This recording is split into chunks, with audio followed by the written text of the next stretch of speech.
Choosing character over what? Over chemistry. Let's start this morning by defining what chemistry is.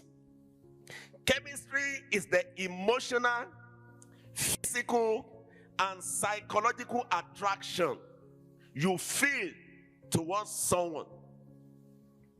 Chemistry is the emotional, physical, and psychological attraction that you feel towards someone. I also defined it as the spark. What do I call it? The spark.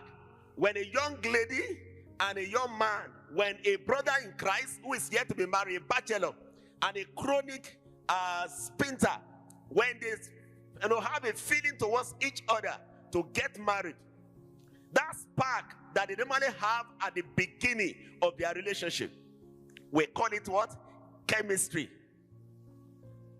The spark, the excitement, and the instant connection you develop towards someone when you want to begin or when you start a relationship.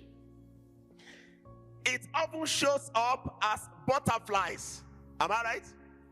When we say somebody proposes to you, for instance, and you feel a kind of excitement, a kind of physical sensation in your stomach, we call it butterfly.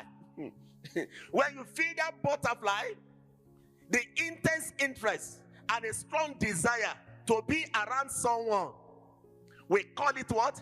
Chemistry. For those of us who are now married, you will attest to the fact that the first 1 week or 2 weeks or 3 weeks that you enter into the relationship with a person who is now your husband or your wife, you will agree with me that if you don't talk to each other for 1 hour, it will be as if you have not talked to each other for 10 years.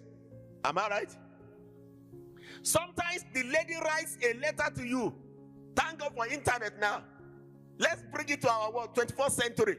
Let's say she sends you a message, and you will realize that the man will be reading that message 10 times a day, as if the content has been edited along the line. What is happening? That is chemistry. Let somebody say that is chemistry. But listen to me, marriage does not survive on chemistry or butterflies. Chemistry is what you feel quickly, but it is not always what is real deeply. Please write that statement. Chemistry is what you feel quickly, but it is not always what is real deeply. If you forget anything, don't forget that statement. Many people marry based on feelings alone, without thinking about character. Your feelings can be temporary, but your character is what affects the future of your marriage.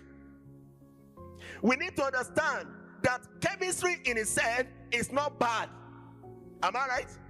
It is good to marry somebody who is physically beautiful. We are not downplaying that fact. You don't want to marry somebody you are not physically attracted to. As much as chemistry is good, we need to subject it to what? To character evaluation. And the word chemistry, for those of you who did chemistry in school, is from the word chemicals. That's why you do a lot of a lot of this thing in the library, the laboratory. Am I right? You use chemical to do a lot of things. So the word chemistry is from the word chemical. Character is what? The consistent display of a person's values, integrity, and behavior over time. It is who people truly are, how they behave consistently, and what they do when no one is watching them. You know, when you talk about character is about consistency. Am I right? It is possible for somebody to be good, but they are good based on purpose. Am I right? Maybe if I'm looking for something from Deacon Wakura and I want him to give me 5,000 Kenyan shillings, I can be extraordinarily good. Before you greet me, I even bow down. I've forgotten that I'm older than you. I kneel down for you. There is something I'm after. Am I right? That is not my true character. Because after about 1 year, maybe I'm now richer than you, I will not be bowing down for you again. It is not consistent. But character is the consistent behavior, pattern of behavior that people exhibit that characterizes who they truly are. That is character. Please, it is important for you to get that definition right before we move on. So